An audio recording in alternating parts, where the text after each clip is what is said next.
A'udhu billahi mineşşeytanirracim. Bismillahirrahmanirrahim.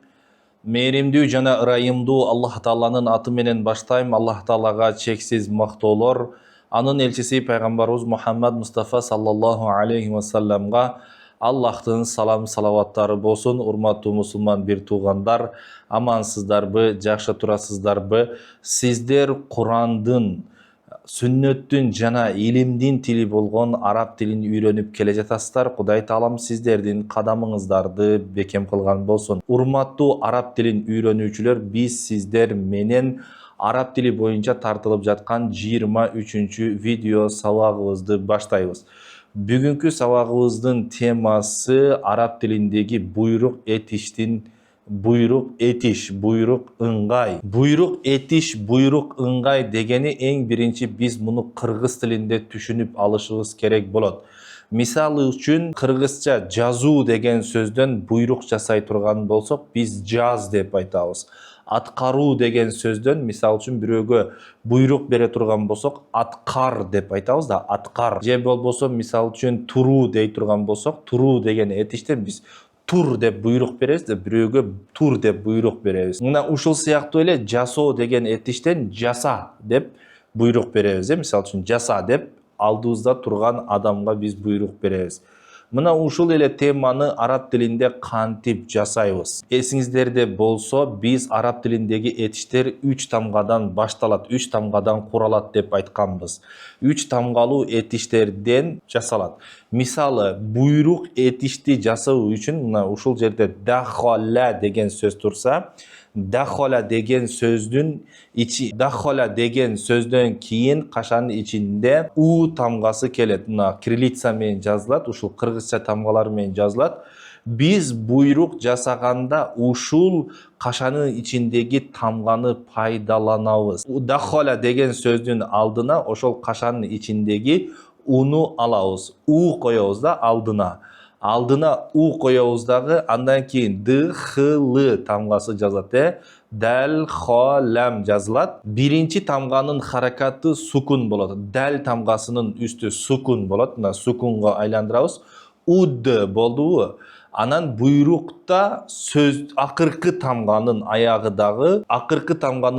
дагы сукун болот. Ламдын үстүнө дагы сукун коюлат. Эми мына кашанын ичиндеги у тамгасын ушул жерге дагы коебуз. Удхул болот. Удхул дей турган болсок, дахола деген кирүү болот. Ал эми удхул дей турган болсок, кир деген маани жасалат. Кир деп буйрук иретинде айтылат. Удхул.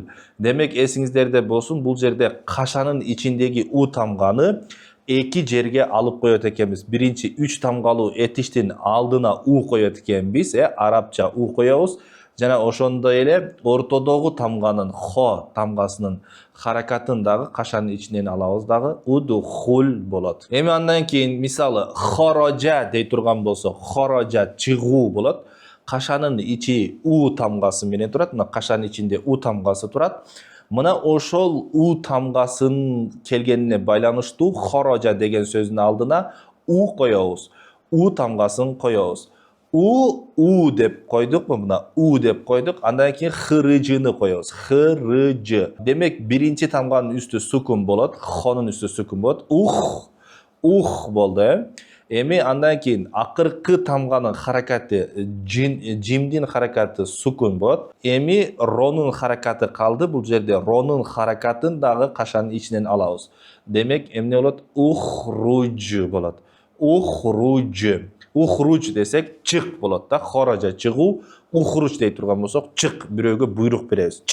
Чыккын деп айтабыз да. Ухруж. Андан кийин катаба дей турган болсок, катаба бул жазуу болот. Мисалы үчүн кашанын ичи у болуп атат. Мында дагы буйрук жасаганда кашанын ичине карайбыз. Алдына демек у коебуз. У коебуз дагы кийинки тамгаларды жазабыз. К, Т, Б. Үстүнө сукун коебуз. Ук. Мына биринчи тамганын үстү сукун болот. Ук. Анан акыркы тамганын үстү сукун болот. Бәнин үстү сукун болот. Ук туб болот да ошондо. Ук туб. Бул жерде кашанын ичиндеги у тамганы эки жерге коюп атабыз. Уктуб болот. Жазгын болот ошондо. Жазгын болот да, жаз. Уктуб болот. Андан кийин абада дей турган болсок, абада ибадат кылуу кашанын ичи у болот. Эми буйрук жасоо үчүн ошо абада дегендин алдына у тамгасын кашанын ичинен алып коебуз. Айын үстү сукун болот. Акыркы дал тамгасынын үстү дагы сукун болот.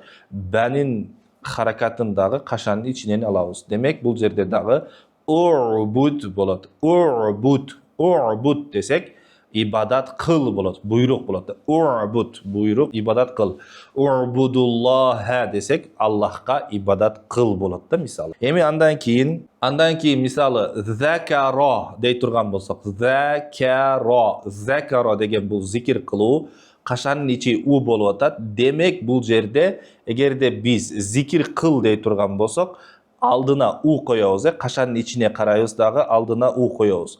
Уз биринчи самганын харакаты сукун болот. Андан кийин аягы дагы сукун болот. Узкур болот да, ронун дагы үстү сукун болот.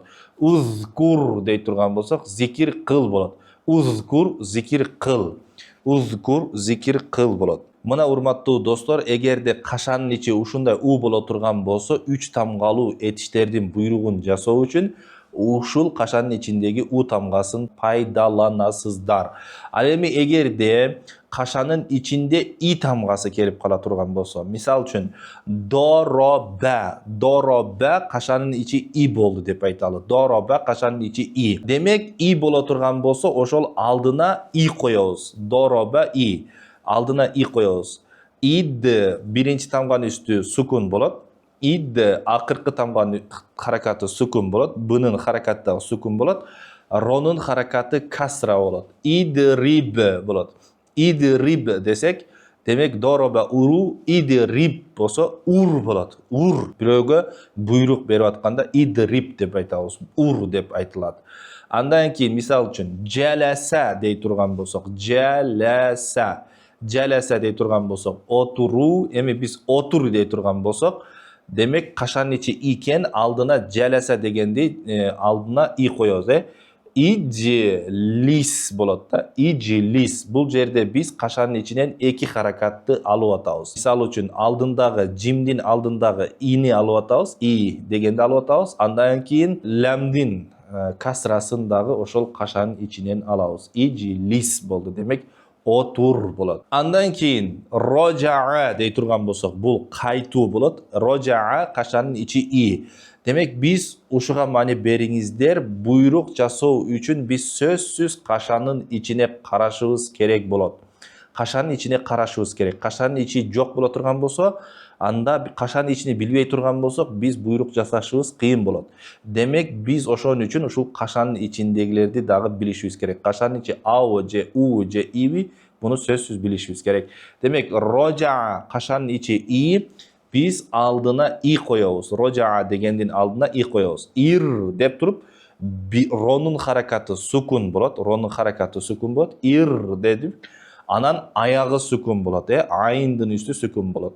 Эми жимдин харакатын, жим калды, жимдин харакатын биз дагы бул жерде дагы кашанын ичинен алабыз. Ошондо иржи болот. Иржи десек кайт болот. Бирөөгө кайтып кел.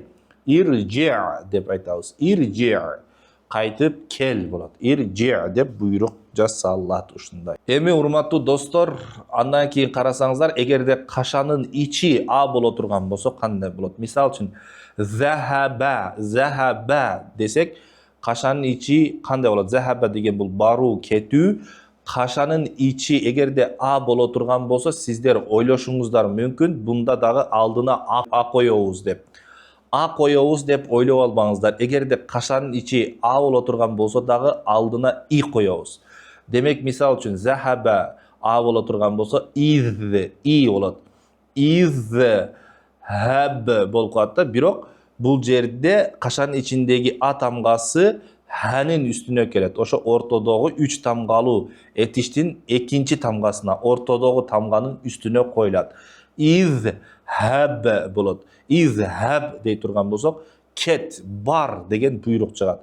Из хаб, бар, кет. Мисал үчүн андан кийин фа'ала деп айтсак, фа'ала аткаруу, кылуу. Misal үчүн эми биз аткар дей турган болсок, кашанын ичи а болуп атат.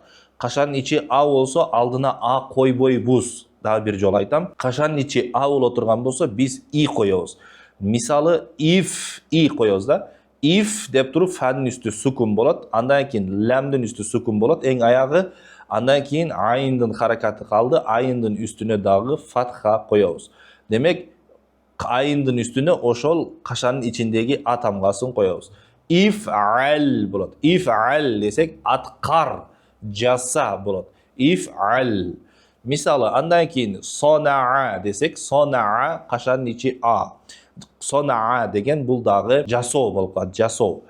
Мисалы бир нерседен бир нерсени жасоо. Сонаа кашанын ичи а болуп атат. Демек кашанын ичи а боло турган болсок, биз сонаа деген сөздүн алдына и коебуз. Исна деп айтабыз да. Исна алдына и коебуз, бирок кашанын ичиндеги а тамгасын нундун үстүнө коебуз. Исна десек жаса болот. Исна дей турган болсок, жаса, жасагын болот да. Исна деп айтабыз. Мына эгерде кашанын ичи а боло турган болсо, ушундайча жасалат. Эми андан кийин дагы бир этишти көрсөтүү берем, урматтуу араб тилин үйрөнүүчүлөр. Самиа дей турган болсок, угуу болот. Самиа угуу, кашанын ичи а. Самиа кашанын ичи а болот. Эми ук дей турган болсок, алдына и коебуз. Исма. Ис деп туруп, исма деп айтабыз да. Кашанын ичиндеги ага карап туруп, алдына и коебуз. Ис деп, бирок мимдин харакатын ошол кашанын ичинен алабыз. Кашанын ичинен алабыз. Исма болот, аягы сукун болот. Буйрукта, жекеликте буйруктун аягы дайыма сукун болот. Ушуну унутпаңыздар. Исма дей турган болсок, ук болот. Уккун. Ук. Исма ук болот да. Мына ушундай кылып, урматтуу бир туугандар, жасайбыз. Араб тилинде буйруктар ушинтип жасалат. Андан кийин мисал үчүн лаиба дей турган болсок, лаиба кашанын ичи а болуп атат. Демек кашанын ичи а боло турган болсо, алдына и коебуз. Лаиба деген сөздүн алдына и коебуз. Ил биринчи тамганы ламдын үстү сукун болот. Андан кийин аягы сукун болот, банын үстү сукун болот. Анан кашанын ичиндеги аны айындын үстүнө коебуз. Ил'аб. Ил'аб десек ойно болот. Лаиба ойно, ил'аб десек ойно. Буйрук жасалат. Ил'аб буйрук жасалат. Ойногун болот. Андан кийин алима дей турган болсок, алима. Алима деген бул билүү, алима деген билүү. Андан кийин эгерде бил дей турган болсок, кашанын ичи а экен, демек алдына и коебуз. И'лам. И'лам болот да. Кашанын ичи а болуп атат, демек ага карап туруп алдына и коебуз. И'лам деп, бул жерде кашанын ичиндеги аны ламдын үстүнө коебуз. И'лам болуп калат. Билгин болот. И'лам бил болот. Буйрук болуп калат, урматтуу достор. Мына ушундай араб тилинде буйрукту жасоо абдан эле жеңил. Эми караңыздар, мисалдарга кезек беребиз. Я Ахмаду дейт, Я Ахмаду, Я Ахмаду удхул деп турат. Удхул. Эй Ахмад, кир деп турат. Дахола деген сөздөн чыккан, мурда айттык. Удхул деп айтабыз. Демек кашанын ичи у да, бул дахола кашанын ичи у. Ошон үчүн удхул деп айтабыз. Я Ахмад удхул фил байти. Эй Ахмад, үйгө кир. Үйгө кир болот. Эми андан кийин экинчисинде женский роддо. Я Фатимату. О Фатима, удхули. Удхули. Фатима, кир деп атат. Женский роддо эсиңиздерде болсун, буйрукка куйрук я кошулат. Я кошулат. Удхули деп айтабыз. Созуп айтабыз. Удхули деп кичине бир аз созулат. Удхули фил мадросати. Эй Фатима, мектепке кир.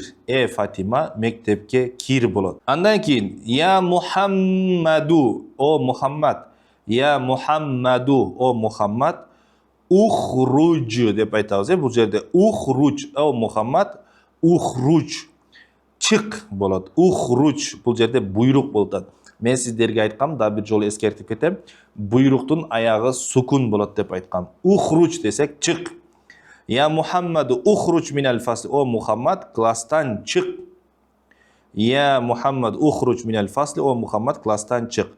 Андан кийин женский роддо я Аишату, о Аиша, ухруджи болот. Женский роддо и болот. Я Аишату ухруджи минал мактабати. О Аиша, китепканадан чык. Андан кийин я Зайду, о Зайд, изхаб. Бул жерде и коебуз. Себеби кашаны захаба, кашанын ичи а, ошон үчүн и коебуз. Изхаб иля суqi. О Зайд, базарга бар. Изхаб иля суqi. О Зайд, базарга бар болот. Андан кийин я Зайнабу, о Зайнаб, изхаби илал джамиати.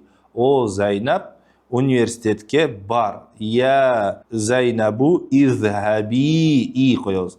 Илал джамиати, университетке бар. Андан кийин я Муса, Муса десе, мына жерде мисал үчүн мына иржи, бул жерде эме деп турат, мына харакаттар жок турат. Биз мында харакатты кантип коебуз? Кашанын ичин билишибиз керек. Кашанын ичи ау же иви же у кандай? Кашанын ичи рожа и болгон, ошон үчүн биз и коебуз. Иржи деп айтабыз да. Я Муса иржи, о Муса кайт, минас сафари, сапардан. О Муса сапардан кайт болот. Андан кийин я Хадижату, о Хадижа, иржии минал жаулати. О Хадижа, экскурсиядан кайт. О Хадижа, экскурсиядан кайт болот. Иржии деп женский роддо и кошобуз. Андан кийин я Алию, о Али, о Али, ижилис, отур деп айтат. Ижилис, жаласа кашан ичи и, ошон үчүн и деп коебуз. Я Алию, ижилис алал курси, стулга отур. О Али, стулга отур. Я Марьяму, о Марьям, ижилиси, отургун ала диккати, скамейкага. О Марьям, скамейкага отур. Демек женский роддо и деген куйрук кошулат экен. Ушуга жакшылап маани бериңиздер. Андан кийин я Иброхиму, я Иброхим муфтах болуп калат да. Я Иброхим муфтах албаба. О Ибрахим, эшикти ач. Бул жерде эгерде биз бөлүп окуй турган болсок, ушул жерде мисал үчүн ифтах деп деле окусак болот. Я Иброхиму ифтах.